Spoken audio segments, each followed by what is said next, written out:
All right. So hello for all our listeners here. This is our first generation podcast series by the Career Development Center. This episode will be about networking. And we have today Nikki, who is an alumni of Cal State Long Beach, an industrial designer. She has just amazing work under her belt, and I will let her introduce herself. But for those of you who are listening into our podcast for the first time, this podcast really is dedicated to all of us who are becoming first generation professionals. And what that means is we are going to be the first trailblazers, the first teachers, designers, artists, engineers, the first professors in our families, right? Any degree, any type of job that you can think of. If you're going to be the first in your family, if you have to explain what your job is to your family member because they have no clue what you do, you are going to be a first generation professional. So this podcast is dedicated to all of you, all of us that continue to again, be trailblazers in our different industries and jobs. So again, today I'm here with our master networker, Nikki, and I will let her introduce herself in a little bit, but I'll definitely share how we met. So I met Nikki at the Career Development Center. She was an amazing interviewer. She had interviewed for our College of the Arts Ambassador program, which we launched for the first time. Super impressed. I still remember how she brought her item that she created. And for those of you who can't see, Nikki is just smiling out of the memory.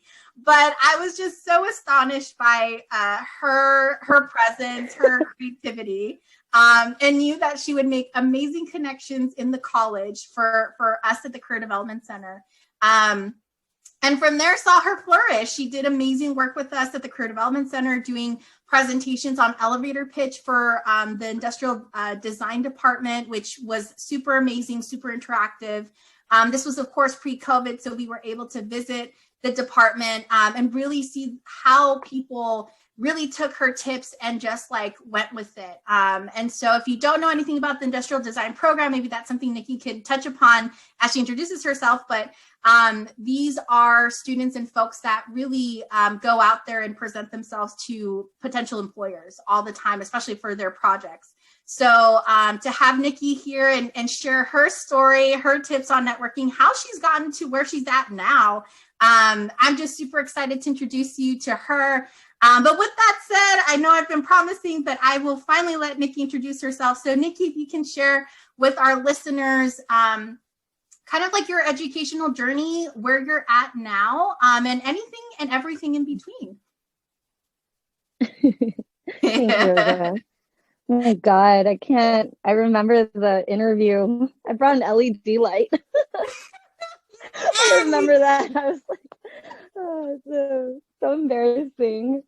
It was an amazing project. We were both astounded, Terry Armstrong and I. So she brought it up, she literally created this. Brownie points. For the interview, I know. For the interview, they're bring an object that represents yourself.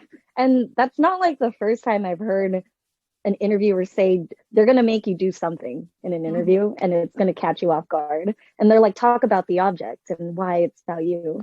And I made an LED light that, I coded it to make sound to music, but I just remember that. And I was like, oh my God. It worked. You got hired. Got the job. That's all that matters. Okay.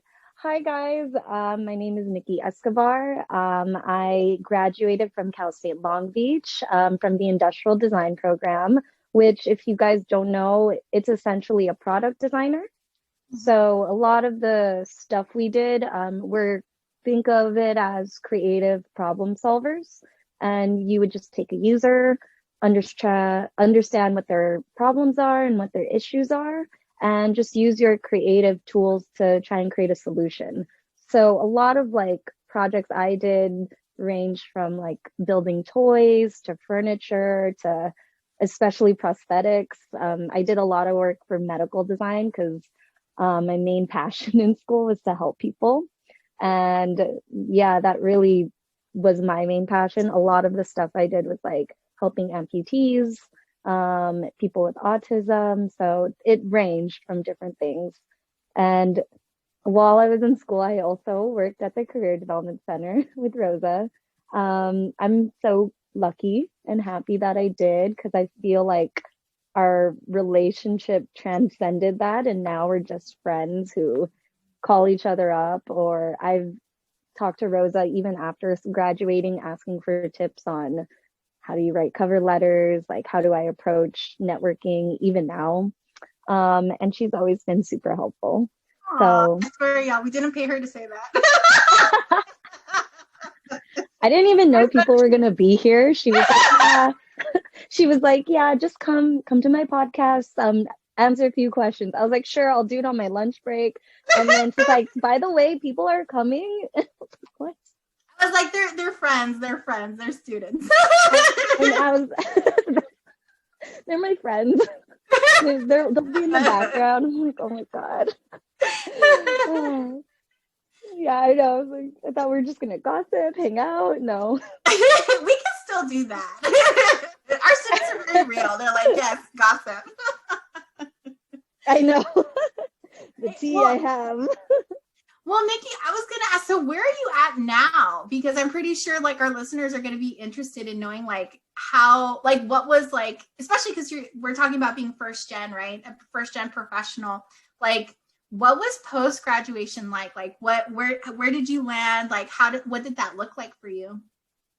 Yeah, that's a good question.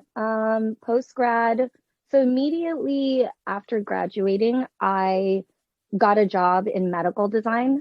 I already secured the job while I was in school, from networking and just like networking, getting that job. And that's I feel like people don't talk about that enough, like how important networking is while you're in school.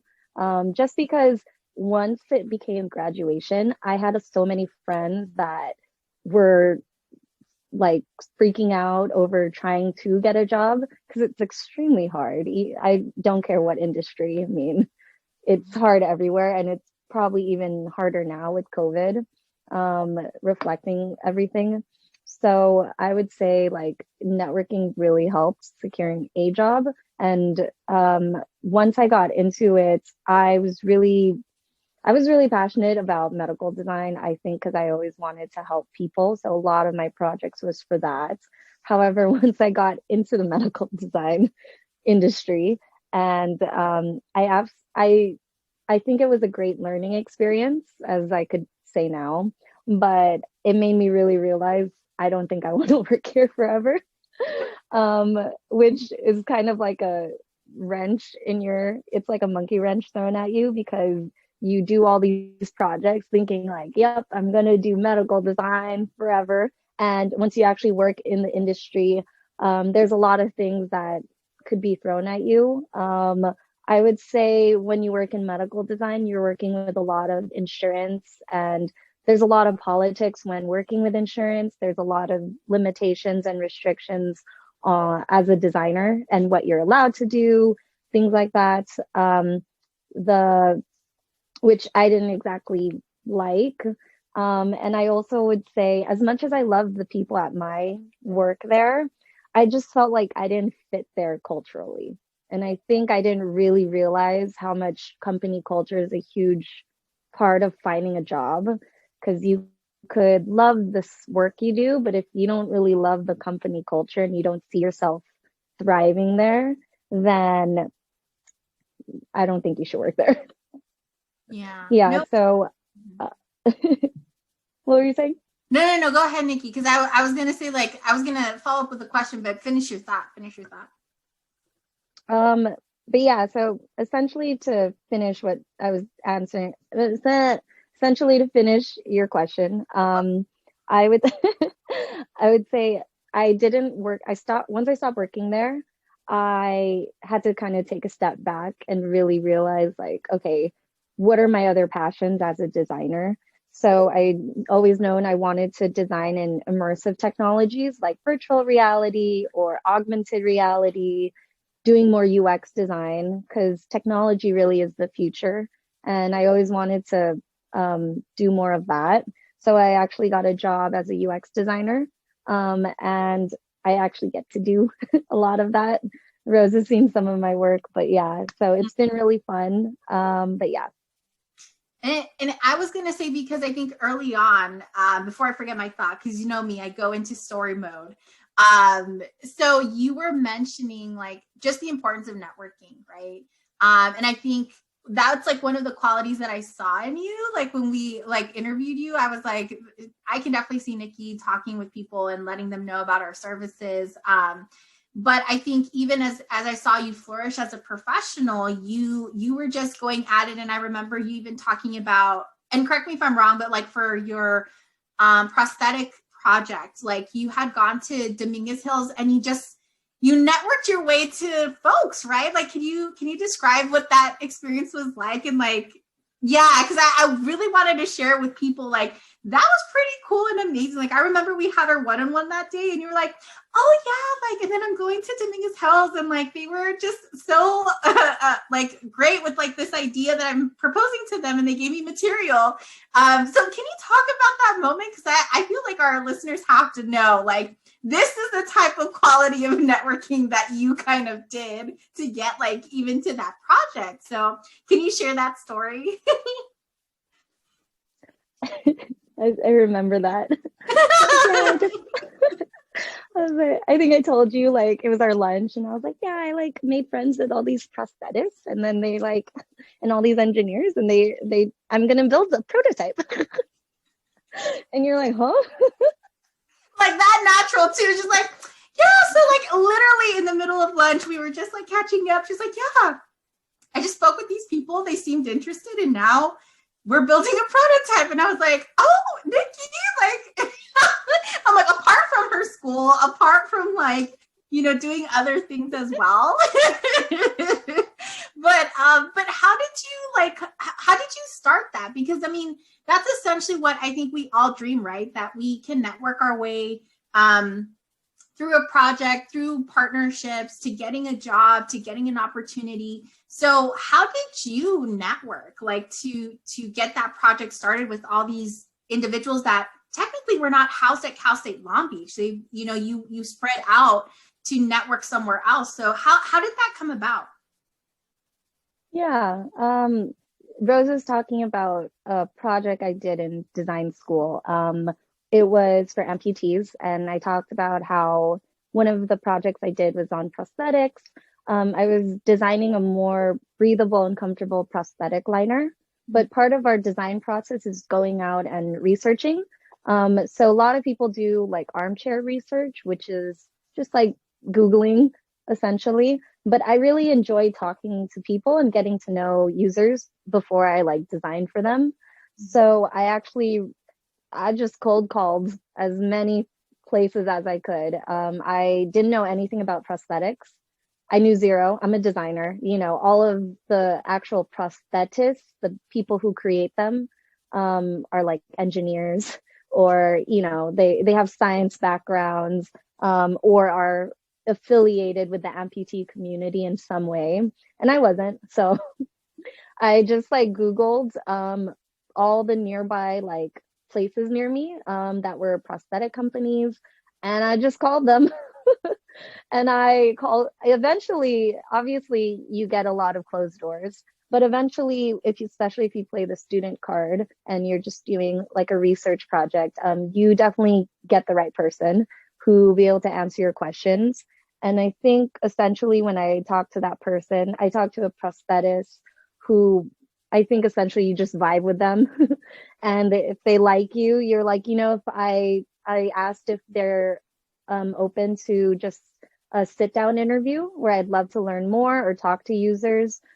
He connected me with the amputee community that he was affiliated with, which was a support group.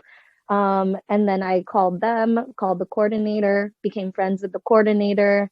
And then she invited me to their meetings, and then I went to their support group meetings and talked to a bunch of them there. And they're so amazing. They're so funny. I still get emails from them, and I'll essentially message from time to time with them, even though I'm not in medical design at all. But yeah, essentially just cold calling it, and then just trying to be friends with them. Towards the end of that project, I essentially got connected with an amputee who was also a teacher at Cal State Dominguez Hills prosthetic school. So it was very specific. And he introduced me to his class because he really loved my ideas. And he was like, I have a class full of engineers, and I think you should just talk to them because he's like, I think they're so caught up in like a box, and I think you should help like broaden it. And he's like, maybe someone would be interested in making a prototype of your idea because it was so like different from what they were doing. And I did, and I met someone who I love, and she's still a friend today. Her name's Anna. We connected, became friends, and then essentially she was helping me build a prototype for it. And that transcended later because I won an award for it at the Cooper Hewitt Smithsonian in New York. And then I co-founded a startup company with friends during school. And then we entered in the Innovation Challenge competition, which is like an entrepreneurship at Cal State Long Beach. And we wrote a business plan together and thankfully had these great prototypes from them and testimonials from both the amputees and prosthetists. And then we won first place there. So it was a really full circle moment at the end of it of just like what networking and just cold calling could like lead to. And that's why you're here for this podcast. Because it's just like, how did it start with like just a random, like, and not even random, right? Like that is a technique, right? Cold calling and just like putting yourself out there. And how it turned into, I totally forgot. Yes, you traveled over there for the Smithsonian thing. I totally remember, right? Yeah, you also told me that. I see all these things that you were doing while working at the Career Center. I was like, how is Nikki doing all this? I need to sleep.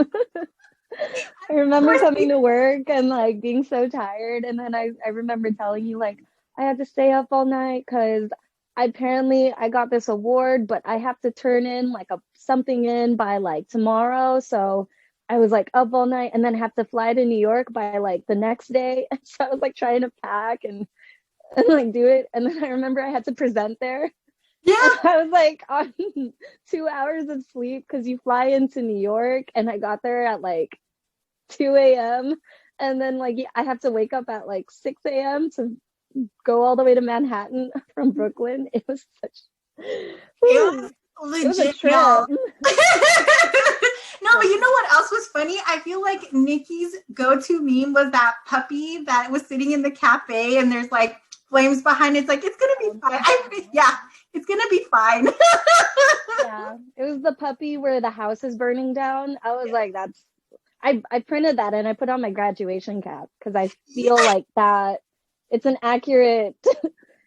an accurate summary of like what college was. It's fine. And you like did all of that with, and again, like kind of, I love how you phrased it. Like it really came from that networking of just like putting myself out there, doing these cold calls, accepting that doors can close, right? But it kind of brings me like to one of our last questions that I definitely want you to share your tips. But like how, like one, I have two questions for you. So one, what tips would you give for to network, right? And then two, there's some of us that are really shy and like networking can cause a sense of like anxiety. And even myself as an extrovert, like pre-COVID, like in big conferences where I would see like, people like in rooms of like 100 or like 200, right? Or people just walking around in a conference, like that still caused anxiety in me. So even as an extrovert, totally. like I can connect with people. But like what are your tips? So what are generally your tips for networking? And then do you have any special tips for those of us who we might identify as introverted and that might cause us either like anxiety or, we're extroverted too, but it causes anxiety still to network. So those are my two questions. So you can definitely answer any way you'd like.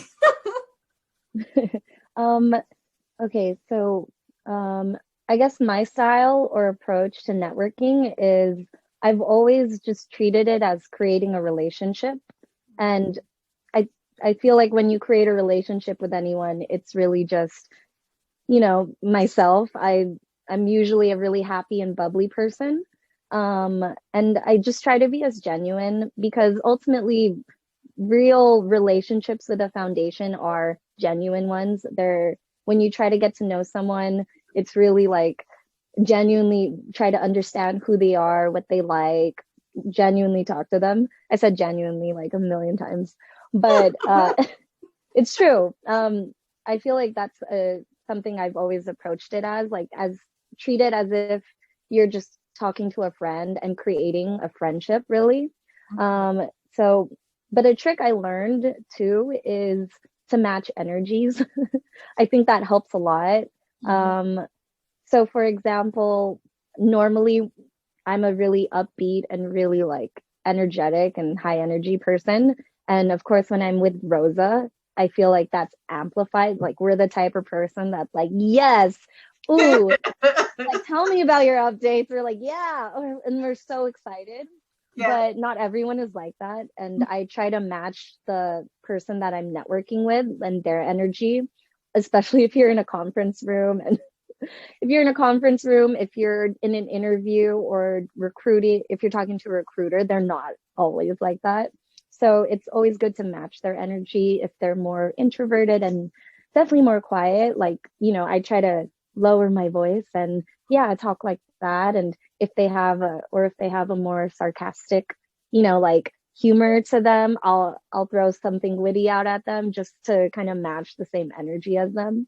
And I feel like that's helped a lot because essentially recruiters or people you try to network with aren't always going to be the most open, and they probably heard the same spiel like a million times. So it's always good to match their level of energy that they're reciprocating.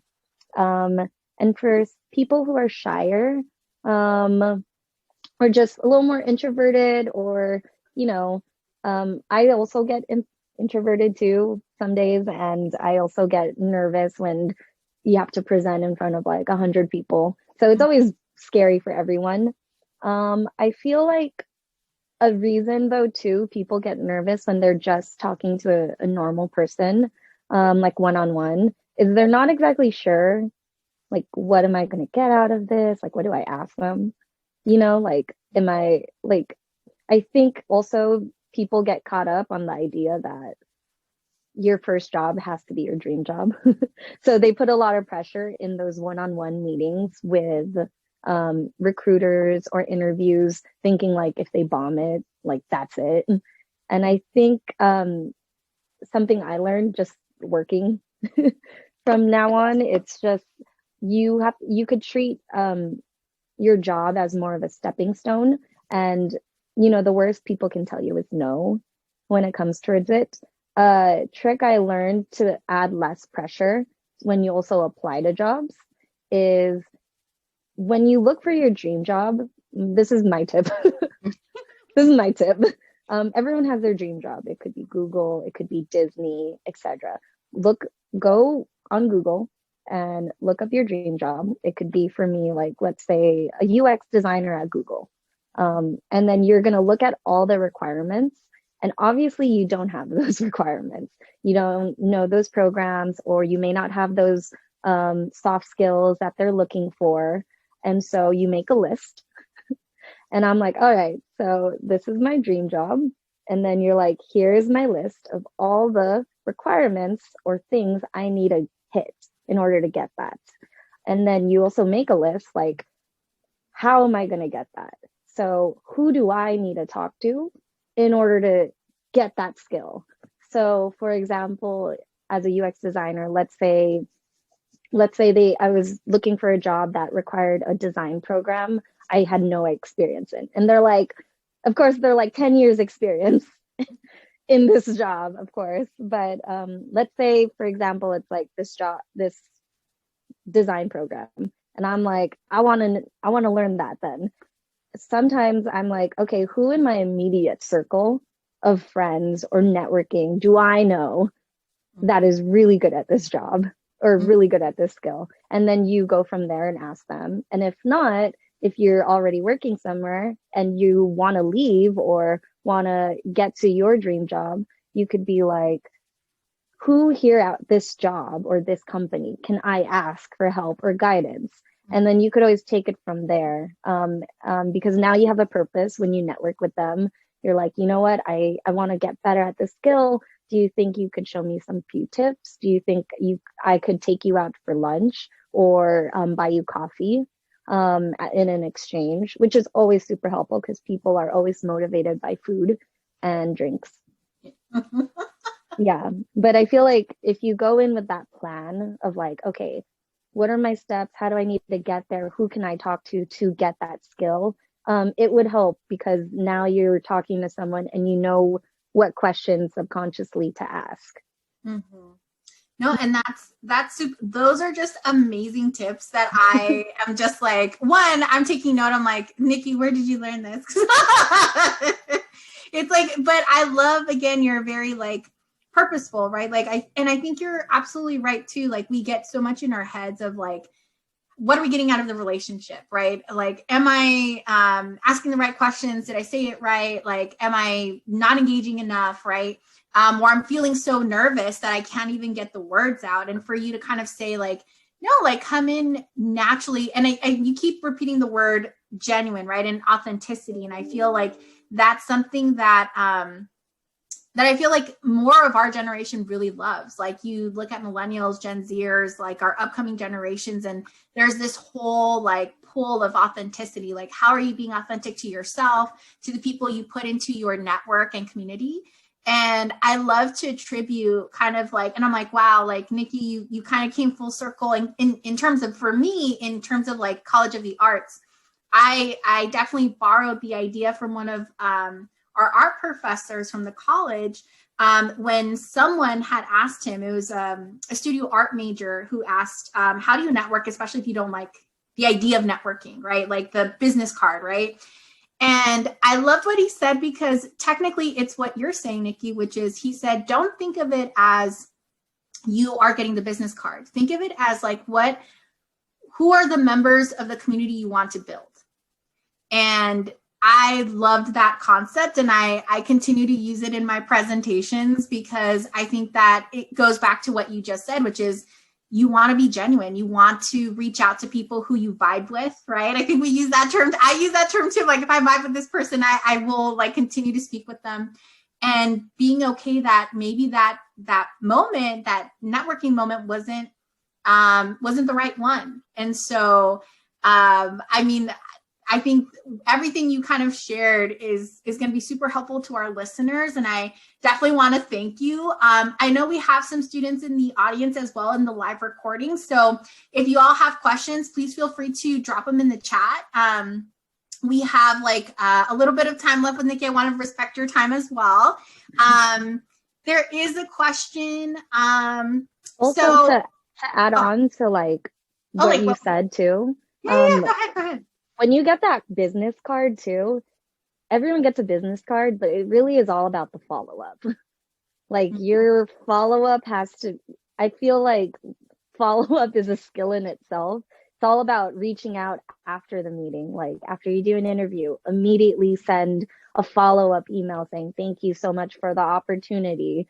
If someone gives you a business card in a networking event, immediately like follow up and say like, it was so good meeting you, and then like highlight some things you guys talked about so they remember you because they probably met 100 people, and you're like, yeah, we laughed about like that person, whatever, you know, we cracked a joke on this. So like always like all about the follow-up, because I feel like that has paved forward for me too. Like someone like I've connected with months like before, had no like reason to even want to work with them. However, I just continued to like just message them and say, hey, thank you so much again. And he just remembered me. So it's all about your follow-up game. So that's important. Well, Nikki, we actually, I want to be respectful of your time. So you just let me know when to tag out, but there's two questions. So one is there any resource you suggest using to get tips and learn how to network, like YouTube, podcasts, any social media? So we'll go with that question first. And then the next question we had was, how do we know if networking opportunity is genuine or not? So whichever you want to start with, Nikki, I'll give you the floor, and then I definitely have something to share with you, Colin, about how to know when it's not genuine, because I had well, not a horrible experience. I shouldn't say it that way, but I had an experience where I felt it wasn't genuine. But go ahead, Nikki. Yeah, I mean, for the resources, I actually didn't really use resources. I think I learned from people best rather than like online or YouTube or podcasts. I think the biggest way I've learned to grow, I think, as a person, and this was advice I got from a mentor, is surround yourself with unicorns. It sounds weird, but essentially it just means surround yourself with people who are better than you at certain skills, you know? So I always surrounded myself with people who were salesmen, were like, salesmen, they were social media marketers, and really just learning from there. Because yeah, there's the idea that you should never be like the best person in your group of friends, like at everything, because there's no way for you to grow. Surround yourself with people and friends who are better at other skills that you could always learn from, um, such as networking. Like, and then I've definitely always helped all my friends when they asked me for help. So, yeah, so that's how I learned. And I feel like that's how you continue to learn rather than watching like a 10-minute video, because they'll just tell you the same thing, like, oh, don't be nervous, or all the stuff. Whereas like if you constantly surround yourself with people that are doing it, you'll probably learn more from others. um, and then the second question, I'm reading it, it says, how do you know if a network opportunity is genuine or not? Mhm. Well, Colin, most networking opportunities aren't. Like, most networking has an agenda behind it. Even the recruiters, they're obviously at the school because they need to hire someone. So don't feel bad if you're like, I don't care about this person, or I don't know, I just want to practice. Don't feel bad, because the recruiters are there for a purpose too. They're trying to find people. I feel like it becomes disingenuine when, it's a little hard to say, but I feel like you could feel it out. It's like a personal thing, that it's like an emotional thing. Someone, and it's small things like they're not really paying attention to you. They're just trying to ask for your business card, which is okay. But yeah, some people are better at finessing it than others. Mm-hmm. That is a good and I'll share definitely a story with that too. But just to go back to the questions about resources, Nikki, I don't know if you're on TikTok, but TikTok has been like one of the best ways for me to de-stress. However, I will say there are a lot of recruiters on there and a lot of people with expertise. So definitely, if we're talking about social media, I would say like go on TikTok, and if you go onto the search aspect in the app, like you can actually search like networking tips, and if they come from like an HR like networking, like again, I love what Nikki is saying, like think of like people in different job functions, right? So if it's sales, if it's like social media marketing, look at those individuals to see like, do they have special tips or ways of wording things, right? And so I was an English major, so I do love to, very similar to Nikki, like I love to observe. So I'll observe via audio, like how did this person say this? Or like via emails. Michelle Gomez, who now works at UC Riverside, a shout out to her if she sees this podcast. But I actually did what Nikki did. I saw that she was a master networker. I loved how she would say things to people and how she would word her email so professionally that I wanted her as a mentor. So I just like helped her in projects and observed as she networked with other people. So definitely You're using me. What? Using me. Seriously, yeah, using me. But yeah, just to echo Nikki, and then of course, like, you know, those are additional resources I can think of. The one story I can think of where I felt like the networking wasn't genuine So I had gone with friends, right? This was pre-COVID. There was a networking event for Latinx folks, and one of my friends had pointed it out. And it's like, we should go. It was in LA, so that means I had to drive from Long Beach to LA, and we all know the drive, even pre-COVID. It's pretty long. Unless some of you are in LA, then you probably don't travel. You don't have to do the commute, right? But we traveled, all of us, like we were all coming from different regions to go to this one place to network. So finding parking, like finding the place, like it was just a lot of work. So we get there, and it's in this restaurant. And so we go in, and once we enter there, we saw that there was like little enclosed space. So we go in, and everybody was already at like a table, and there was no welcome committee. There was no like, you could just tell that the vibes, people were cliquish, and it wasn't like something bad that people were doing. It's just like Nikki is mentioning, there was an agenda, and some people who created the event already had a network. So they were just networking amongst themselves. So what we did in my friend group, I think 5 of us went. So we were all there. I still have pictures that we went. There was just a moment where we said, you know what, let's ditch this networking event. It's just not here for us. And so we left. We went to the Perch to eat, which is like the Perch. So we just went there because we're just like, this is not working. And so we had a good night. We kind of like touched base. We hadn't seen each other for a couple of weeks because of work. And so that's how that was another way, if that serves as kind of like a way to think about like, what does it feel when it's genuine, when it's not? I feel like even in that group space, I was like, oh, I just don't feel the vibe. And we all felt it. We felt like there wasn't a sense of us to be able to kind of walk into the space and people were going to open up. Like everybody was already cliquish. And so, again, not a bad thing about like the organization or anything. It's just, there's going to be opportunities where you're like, oh, I went to this like Zoom networking event and I just didn't vibe with people. That's okay. I love what Nikki said, like normalize that. Sometimes some networking events are not going to work out for you, and that's okay. That's why you go on to do something else. And so, but great questions, everyone. And I know we're wrapping up as well. So I want to thank Nikki for coming in and doing this so quickly.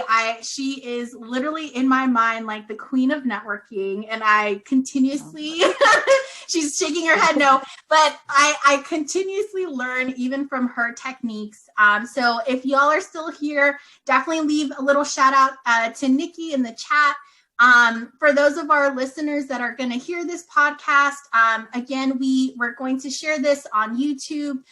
Please feel free to share this to anyone who has networking jitters or needs kind of like that reassurance that it's okay, that networking as a first generation professional is something that you learn, and it comes with trial and error. And I think Nikki's a great example of just like how she continued to try, and super amazed at like all the things she had done when she was a senior. I honestly question, like, I don't know how she's getting sleep. But it's just so amazing to see her now as a professional. And yes, like we now are like friends and professionals, and like we continue to talk and catch up. So, but with that said, thank you all. And yeah, hopefully you can stay tuned for our next episode. Thank you. Thank you.